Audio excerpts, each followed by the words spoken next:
Hello, welcome to another episode of Kill Team Shower Thoughts, the irregularly scheduled ramble-tastic show here on Tabletop Impulse. Although this episode is not really about Kill Team. I mentioned Kill Team a bit. We're going to talk about 40k 10th edition, which everybody seems to have decided is bad. It's not really the point of 40k. Combat Patrol's dead to me now. And board games, and I promise this all ties together. So we're going to start off with talking about a summer of 40k. So like everyone else who's ever even thought about Warhammer, I spent most of the summer playing 40k because it was brand new. And I played Combat Patrol. Combat Patrol just really fits in with what me and Zimbad wanted to do in terms of the amount of painted miniatures that we had, the amount of space that we had, the amount of time that we had. I was really hopeful that Combat Patrol will be a really fun way to bridge the gap between the stuff we've been doing with Kill Team and the stuff that we've been doing, remembered doing in years gone by with full tabletop, full army games, right? 40k. Plus, there's this, at least in my mind, this idea that less miniatures is better. Like, that's the very modern thing now, isn't it? Because if you ask people what's GW's best game from a game design point of view, you'll get a lot of answers. Warcry, people will say for Warcry is the best game. Some people will say Kill Team is the best game. Some people say Underworld is their best game. Some people say Blood Bowl is the best game. Like, those are the four, I think, that people... I mean, maybe some people think other things, but those are the four I think that you most commonly will get people saying, oh, this is Games Workshop's best game. But almost nobody says, oh, it's 40k or 30k or Age of Sigmar, the massed battle games. And so you can kind of think to yourself, oh, it's because of the number of models on the table and the people want skirmish. That's not quite right? And I'll get into this. I'll circle right back to this right at the end. But it's not really about the number of models on the tabletop. It's about the number of models available in the army lists, right? I think. But we'll get there. Now, the problem with this is that the problem with sort of washing your hands of 40k and going, oh, 40k is not amazing. 40k is Warhammer. When people talk about the Warhammer hobby, they basically mean 40k. And there are lots of people out there who are heavily invested in Warhammer who only play 40k and sitting here going, oh, well, it's not that good. These other games are better. Like, they don't care. Because so much of what you do when you play Warhammer is that you sit and you build and you paint the miniatures and you look at the miniatures on your shelf, and 40k gives you the best outlet for that in the terms of there are loads of models, or Age of Sigmar, if you can substitute in Age of Sigmar for what I'm saying here, I guess, but there are loads of bigger kits, tanks and knights and things that you can only have a reason, if you need a reason, and a lot of people do, right, mentally, they need a reason to build and paint and have. I mean, I really enjoy building and painting this tank here, right, is because they could play it in 40k, can't play it in Kill Team. And there's something about having that like 2,000, 3,000, 4,000, 5,000, however many million points it is, army like on the shelves behind me, all like laid out, for you. Like, that's really compelling to people, right? That's really compelling to people. They want to be able to do that. So that's why 40k is popular. Because it is what Warhammer is. And 40k has great lore. People, I mean, okay, that's maybe a slightly controversial statement. Not everybody loves the lore of 40k. I'm just going to adjust this on the fly. There we go. Alright, peak a bit less now. A lot of people really love the lore of 40k. I love the lore of 40k. And if you love the lore and you want to like play out that lore and those stories on the tabletop, 40k is how you're going to do it. Because Kill Team, like, if you love Tyranids or Death Guard, well, you can't really play Kill Team with those armies. Like, you've got your Compendium, but you're aware that it's not, you're playing with like half a team and it's not properly balanced. And even if you don't really care about winning, the feeling of not playing with something that's not properly balanced kind of sucks, right? And also, I'd say for Kill Team is sometimes if I love Sisters of Battle. That's why there's a Sisters tank on there. But if you love Sisters or Craftwell Eldar and you want to play Kill Team, you want to play with a bespoke team in Kill Team, like they've chosen the most weird and niche little corner of the lore for your team, and that's, and there's not many teams that are in that position. Mostly they're pretty down the line, up and down what they are. But if you love those two in particular, like you're stuck with a weird little sub grouping within that main faction. So 40K's it is Warhammer. It is the purest expression of itself. It's the thing that allows you to play out all the lore. It's the thing that allows you to paint all the models. It's the actual game of Warhammer 40,000 is literally it is the summit and celebration of all of the other bits of hobby that go in before it. The reading the Black Library novels, building the things, making the army lists, painting them up, and the fact that you then play 40k, like, this is why it doesn't need to be a good game, because you're in the delirium of having you've collected all this stuff and you've planned it and you've done all the maths and you've built it and you've painted it and you've read all these books about these characters, and then you're just in this kind of happy days of pushing this stuff around a tabletop and going, wow, it's so cool. Like that's 40k, isn't it? It's the Warhammer hobby in its purest form, is when you're playing that 2,000 points game of 40k with a fully painted army against another fully painted army. Like that's what it's all about, isn't it? That's what friendships and life are made of, isn't it? But so what's this thing about 40k being bad? A lot of people in YouTube land are letting me know that 10th edition 40k is bad. I'm not here to sit and disagree with the points they're actually making. As a game, it's not great. Mechanically, like, we need to separate some different ideas here, whether the game is good or bad, or it's enjoyable or not, or it's fun or not, because those are three different concepts, right? A lot of people don't mean that the 40k is bad, by which they mean unbalanced, right? It's not mechanically fantastic. I don't have a massive opinion. I don't play it particularly competitively or often. I did notice, though, that the most recent balanced data slate and the accompanying point adjustment, like, it's a lot. Like, it's a big old wall of, like, they've changed a lot. So much, they've changed so much that I just haven't properly, because a game of 40k is not in my future for many months. Like, I'll probably play again around Christmas, right? This is my relationship with 40k. I haven't even sat down and looked at army lists and looked at it and really fully digested the changes properly, other than to understand that they've changed a lot, right?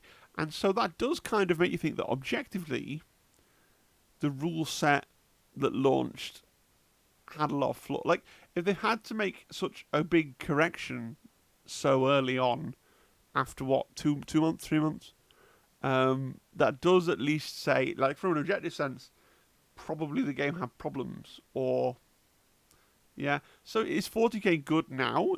Post balanced data slate? I don't know. Like, potentially yes, but whether or not it's good is such a complicated thing that we're going to get into more fully. But I do just want to say first, before we get there, why do I say combat? So one of the things I said on my title slide, originally this is what the whole video was going to be about, right? Combat Patrol's dead.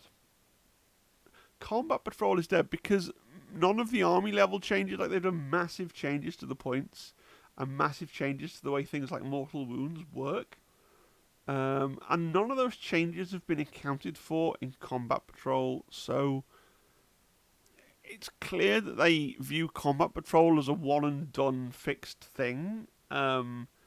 Literally a way to get your first game in and that's it. Like, Combat Patrol as a concept is fundamentally dead now, right? Like, you're not going to sit and play games of Combat Patrol on a semi-regular basis because you fancy a smaller form game, because you've got a smaller table or whatever, because it will become, as balanced data slates come out and points changes come out, it will become it will bear less and less resemblance to the more balanced version of the game, and that's really that's a deal breaker for me, right?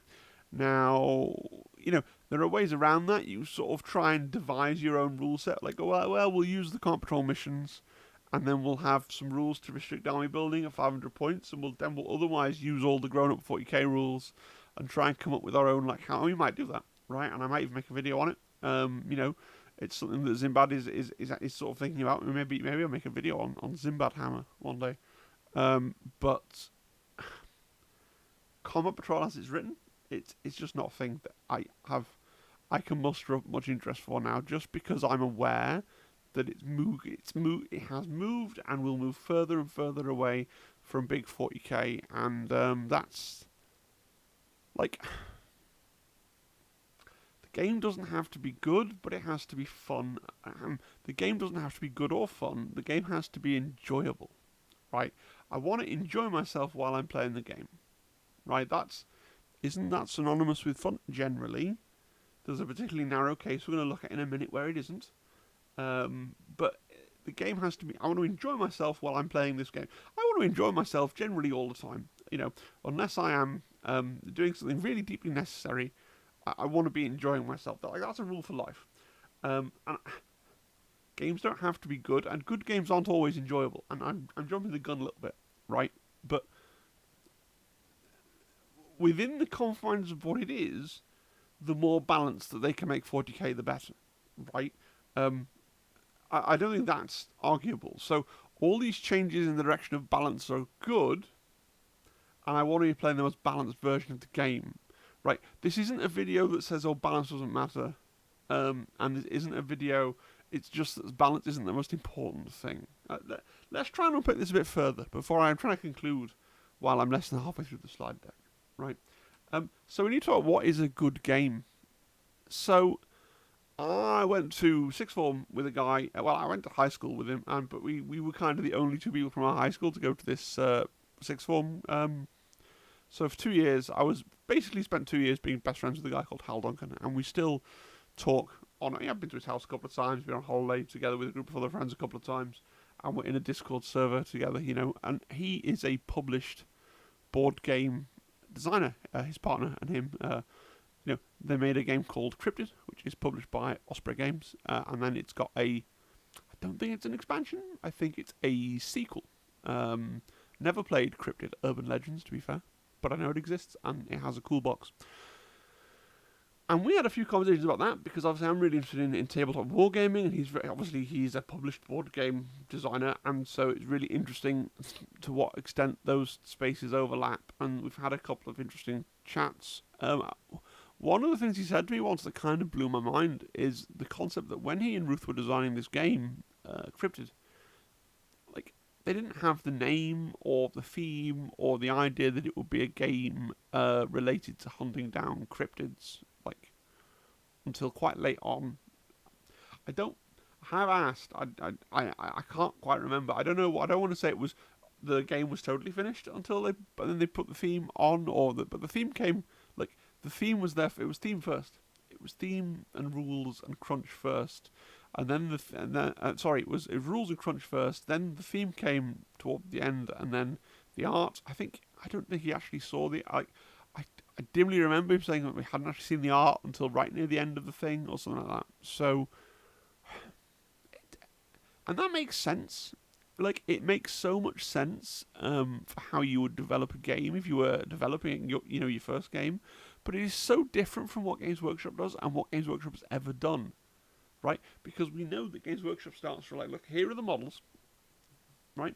And these days, here's the decades of established lore. But even back in the olden days, it was, here's the models, right, that we're selling. Make some rules to make them do something on the tabletop, please, right? But here's the models, here's the decades of established lore. These are the confines. You need to make a game now that lets people play with a decent number of all of these different types of things in any combination. And that's just not how you design a good game. Or is it? So there's this dichotomy that you might be familiar with if you, like, pay attention to anything in the board game space. And I didn't come up with this, and apologies to any Americans, I don't mean to insult anybody, but there's this idea of Euro games versus Ameritrash, right? So if you dig into board games and like the board game community, you go onto Board Game Geek and read all their things, and you look at board game YouTubers, and you get into the whole board game scene. It's a whole thing where typically, if a game's developed in Europe, and you can definitely have a Euro game type game that happens to have been written by Americans, and you can definitely have an Ameritrash type game that happens to have been written by Europeans. But typically, European developed games they come up with the mechanics first, and then the theme comes up on top. And occasionally, the theme is a bit bland, and it can be a bit of an afterthought. Like, here's the game that we've come up with, and here's a theme that we're going to layer on top of it, and we'll commission a piece of art for the box, and that's kind of that. Whereas American-produced games often have a really strong theme. They're often like licensed, like Battlestar Galactica here. I loved that TV show, right? And then they craft the rule set around the theme, right? And for me, like, I love Battlestar Galactica, the board game. I think it's amazingly good fun. I've played it. I once went on a holiday where all we did was play that board game over and over again for like 10 days. Like, that sounds like something I would make up. I'm not making it up. It genuinely happened that way. Really enjoy that game. A lot of it is because I really enjoy the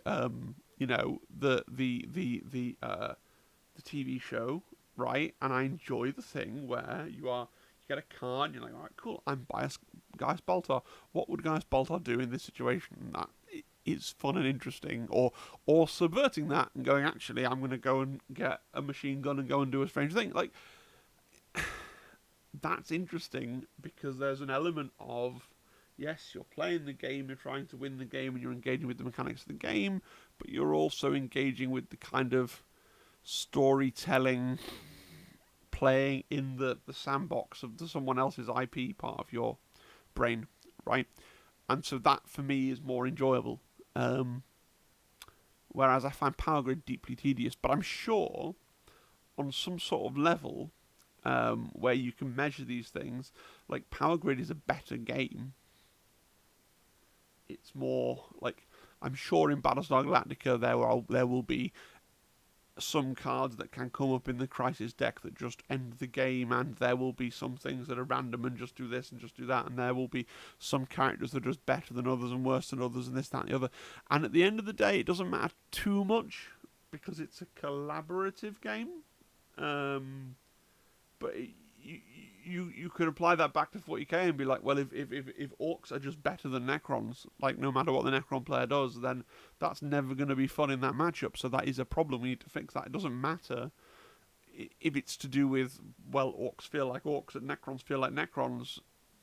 They need to fix that, right? So, but for me, I prefer things that are strongly themed or licensed generally. You know, for me, a game has to have a nice box. If you want to be reductive with it, a game has to have a nice box. So probably the most like Euro game, and it is very Euro game. It could be totally abstract shapes, right? I enjoy Cursed Court. It's like a game where you speculate about what cards are in somebody else's hand based on various information that's shared between you and the person next to you and what they do. Like, it is a very Euro game, but it just about smuggles its high quality gameplay into my mind and stops me disengaging with it because it's got some like nicely done but quite generic like fantasy art on all the cards and all the characters, and so like I have literally sat at that table while it's not been my turn, and my brain looks at the characters on the board and it has invented funny little thoughts and storylines about what's happening with this and that, and like, obviously, you know, the queen is having an affair with the duke or whatever it is. It's not relevant to the game, but somehow they get away with it. Like, there's just enough there to trick my brain into enjoying it on that level, which allows me to appreciate the mechanics. Like, this game, I'm sure, was tested where instead of the characters that you see on the box, like, there was like a blue square and a yellow square and a green square and a pink square and an orange square, and it could be exactly the same game, but if you replace the characters with colours, I'd hate it. hate it. I'd hate it, right? So, and it exactly the same in every other way, but if you replace those characters with colours or shapes or whatever, I would despise the game. So just having that veneer of nice, really nicely rendered, interesting, evocative fantasy art, like really just, for me, it lets me engage with the game, and it's a real leveler, isn't it? Because it means that people that like the mechanics can like it, and people that can get on board because of the theme can like it, and we can all play together, which is the aim of board games, right? You want to play together with your friends. Oh, yeah. This isn't really relevant to anything. I just really, really, really fucking love Quartermaster General. Like, some of my fondest memories in life are of playing this game. Like, you don't understand. So, historical war games. Historical wargaming like used to be a massive thing before we were born, right? Like Napoleonics and stuff.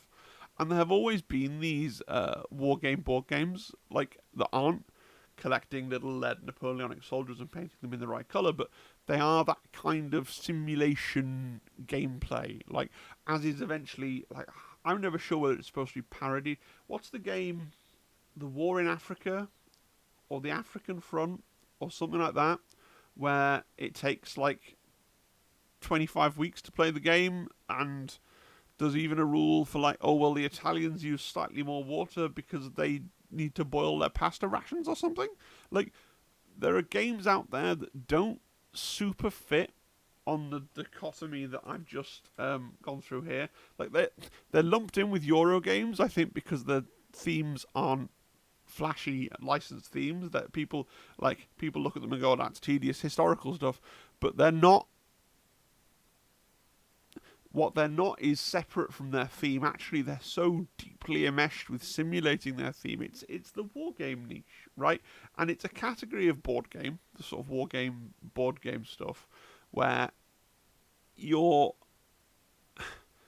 scratching that itch of kind of simulation, right? Of doing a thing, and the rules are often intricate and detailed, and involve looking in tables and doing things and caring about, coastlines and whether or not you can get your ship down a channel and things like this. And I do really love playing Quartermaster. Actually, Quartermaster General is not the crunchiest of games of its ilk, but I just have fond memories of playing it.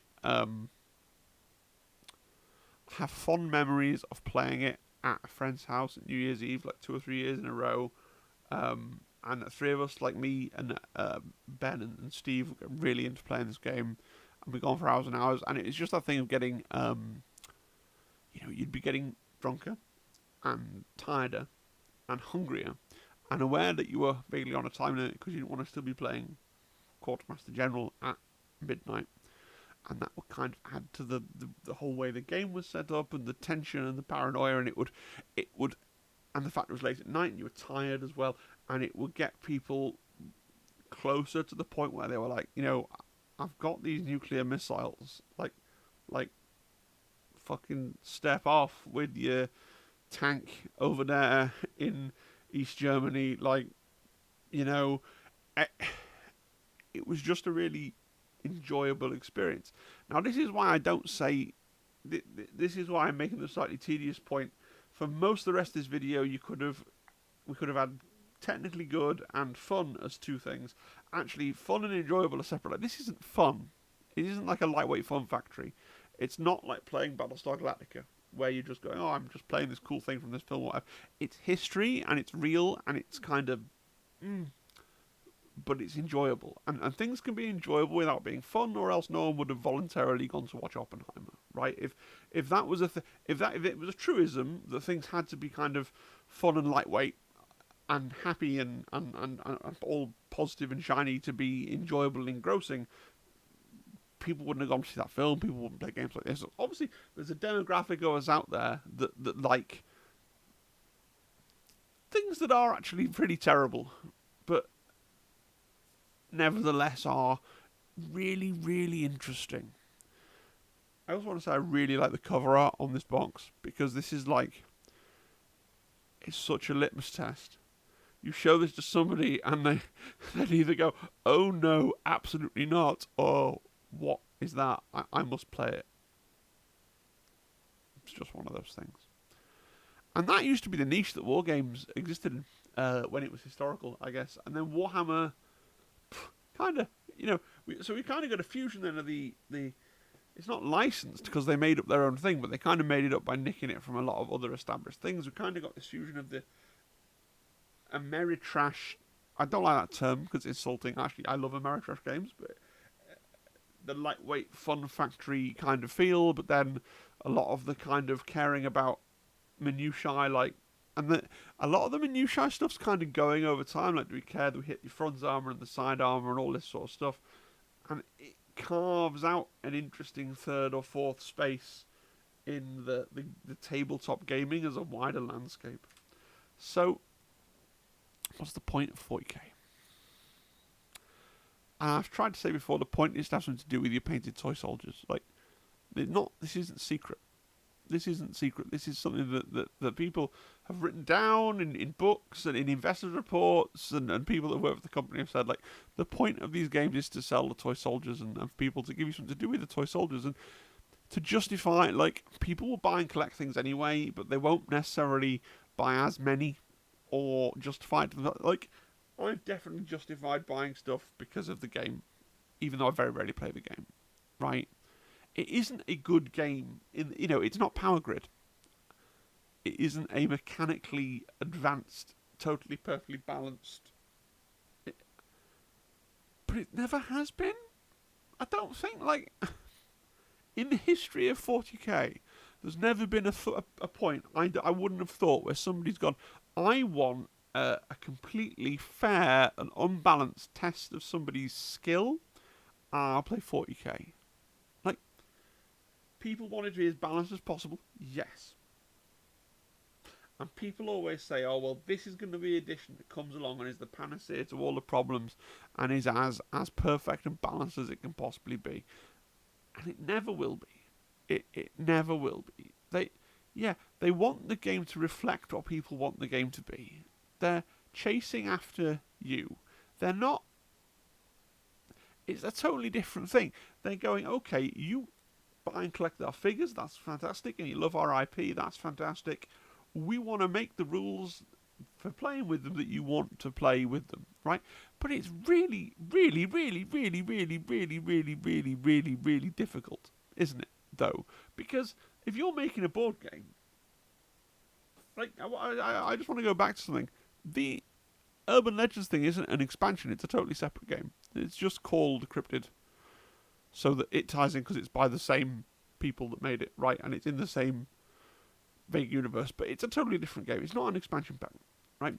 So we go over here and we think about they have to constantly make new plastic, folks. And the more stuff you make, the bigger your game makes, the harder it gets to battle. That's not rocket science. That's not a huge out there theory. That's you have this problem where you have all this stuff, and you want to let people play with their stuff. And you want people to play with the stuff and have a nice time, and a nice time and enjoyable time means that they feel like they could win. Right? They feel like they could win. If the dice go their way and they play moderately well, they want to have a decent 50-50 chance of winning. Right? And that's so hard to do. And it's especially hard to do when there are people out there that are going to take it super seriously and take the best things in the best army, and there are other people that just want to have rules for playing with their guys. The profit motive, and this isn't. I'm not an anti-capitalist. This is not me saying, "Oh, money's bad. Give me free house." I would like a free house, and I dislike paying my rent. Just to be clear, but that's not a political statement. That's just a general malaise. But the fact is, Games Workshop wants to make lots of money. They're not like my friend Hal made a board game and gets some money when people buy that board game, but then does other things to pay his bills and live his life. He has not formed a PLC where he just makes, every month. It's well, what else are we going to make for Cryptid to make more money for next month? And that kind of kills good game design, right? The two things work contrary to one another. Even when they make a cool spin-off game like Shadespire, where they go, okay, we've got this massive universe that people love. We're going to make a game and we're going to start again. You're not going to have all the sides. It's just about these guys. And then they have to come out with a new season, a new season, a new season, a new product, a new product, a new product, a new army, a new army, a new deck, a new deck, new cards, new cards. And that makes it harder for the game to be good. Right? And this is what I was alluding to at the start of the video. It's not the volume of miniatures on the table per se, although that is a related concern. Right? It's the volume of data slates, of unit types, of different things, and the amount of freedom that you give your opponent to build their army, right? That's what makes the game nearly impossible to balance. And this isn't a problem that historical war games people ever had, because this is the army list that you have, because this is what Napoleon took to this battle on this day, and this is the army list that you have, and this is what you know. And there was no concern for making it like what we would call a matched play test of skill endeavour. Like, you retrofitting ideas from other things, from I think from video games, if I'm being perfectly honest, from like esports, right? You're retrofitting these ideas of wanting it to be a really fair contest onto an activity that, when it was incepted, was never really designed to be a fair contest, like as fair as possible. But if you were to like rank on a whiteboard the things that Warhammer 40,000 needed to be, you know, a fair contest would not be at the top. You know, it would be, you know, that it has to accurately, it needs to allow people to play with their entire collection. The models have to play on the tabletop and reflect how they are depicted in the intellectual property. Right? These are higher concerns. Okay? The game has to be playable in a certain amount of time. Within that amount of time constraint, you know, people need to have armies with models with a certain number of models per side, and the game should reward having a variety of miniatures, and a big centerpiece character should be desirable, and, you know, reward people for taking tanks and things, and then somewhere down after a bunch of those things that are about the feel of the game and the aesthetic of the game, and the fact that it has to support all these other bits and pieces, somewhere quite the way down that list, right, comes, and within the constraints of all the above, it has to be a fair contest. And that's, it doesn't. I'm not saying that balance doesn't matter, because I know that's how this is going to be characterised. Oh, this is another person with another curly-haired weirdo who doesn't think we have to care about balance. And I'm going to go back over here to crafting my army list with 3 exorcists and an imperial knight in it. I want the game to be as balanced as possible, because I want to have a chance of winning, or feel I have an equal chance of winning with my opponent with totally different army selections. But it's never been Games Workshop's highest priority. Right? Now, I'm not even saying that this profit motive thing, this thing of constantly having to release more stuff, is bad. It's not bad. The game might be more enjoyable. Let's say you wanted to play Shadespire, but you love Lizardmen, and you wanted to you don't want to play whatever came in this first box, Corn Bros versus the Stormcast Men. Because they're not little green lizard men with the funny little lizard man eyes and the little tails that flick about and the big lizard man teeth. Like, if that's what you love, you're going to wait, and your enjoyment's going to be heightened by the fact, like, hey, finally lizard men. Like, makes the game less technically good, makes the game more enjoyable. Different metrics. Right? That's why chess only has 2 sides. And they're the same. I mean, you know, it's as balanced as it can be. It's not perfectly balanced because one side gets to go first. But, you know, there's a real, and it is not a revolutionary thought, I'm aware, but there's a real kind of tension, isn't there, between balance and variety. I know that some people say 40k, take 40k really seriously, and I'm not actually taking the I'm not taking the mick out of the people that take 40k seriously. I actually have a lot of respect for, like Stephen Box of Vanguard Tactics in particular. I think he's been on a lot of shows and things. He's a great guy. He's a great ambassador for the game. I notice he's got a column in White Dwarf now. It's great to see them doing some community outreach. And he's a really genuine and kind-seeming guy that really wants people to go and have fun at tournaments and wants to signpost people to things that if they want to improve at 40k, there are ways of doing that. Like, the point is, there are ways of improving at everything, though. And it's not wrong to want to be the best 40k player in the world. It's not wrong to want to be the best egg and spoon race competitor in the world. Like, it's your hobby and it's your fun, and how you find your fun is it's totally up to you. How you find your enjoyment is totally up to you. But like, the existence of channels like Vanguard Tactics and people like Stephen Box doesn't make 40k good. Like, I do just sometimes see that argument made, like, well, these people take it really seriously and they've built their whole life around it. Are you telling them that they're fools? I'm like, no, because they make loads of money playing Warhammer and making videos about Warhammer. Like, they're obviously not fools. They're actually really good people, but it doesn't... It's like putting the cart before the horse. The existence of people who are really good at something doesn't make the thing itself like a really fair and balanced and elite sport. Right? People do get that, right? You can take any activity. Right? There are people that have that competitively eat hot dogs. You know, there are people that human beings, a subset of them, want to be the best at whatever it is that they're doing. Just because you can be the best at something, and you deserve the credit for being the best at it, doesn't mean that the thing doesn't gain credibility because someone's really good at it. And I don't even think 40k needs credibility is maybe the wrong word. I don't even think 40k needs credibility. It's just this weird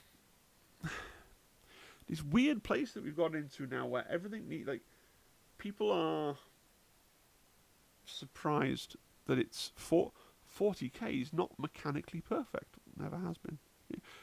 Were you not there in 2nd edition?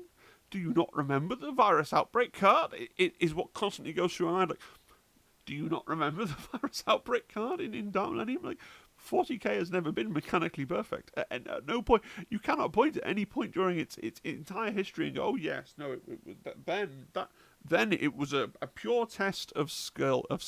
It was chess-like in the cunning and tactics that you had to employ. You were just a child and didn't care because you were capable of enjoying things because they were enjoyable, right? And now we're all here still playing our kids' games, and then looking at it as an adult and going, oh, I want to be better at this. And how can I? Oh, this is it's a bit rough, isn't it? That the Imperial Guard never seemed to be very good. Yeah, and that's really hard because in the lore, the Imperial Guard aren't very good. They die in droves, but then they need so for them to be balanced, they put the points down. But then there's a cap on how many Imperial Guardsmen you can physically fit on a table, like how many models it's sensible to take, and the game starts to look at its competing like things, its tenets of, well, is the game supposed to be an accurate portrayal of the background that we've written? Is it supposed to be a fun time? Is it supposed to be a perfectly balanced test of skill? Is it supposed to just let people to have cool and varied collections of miniatures? And it runs into problems. And this is never. It's never. I love the Imperial Guard aesthetically and in the lore. I think they're great, but it's never a surprise to me that there always seems to be a problem faction in every single edition of 40k, as far back as I can remember, because they're like the hardest thing to realise on the tabletop.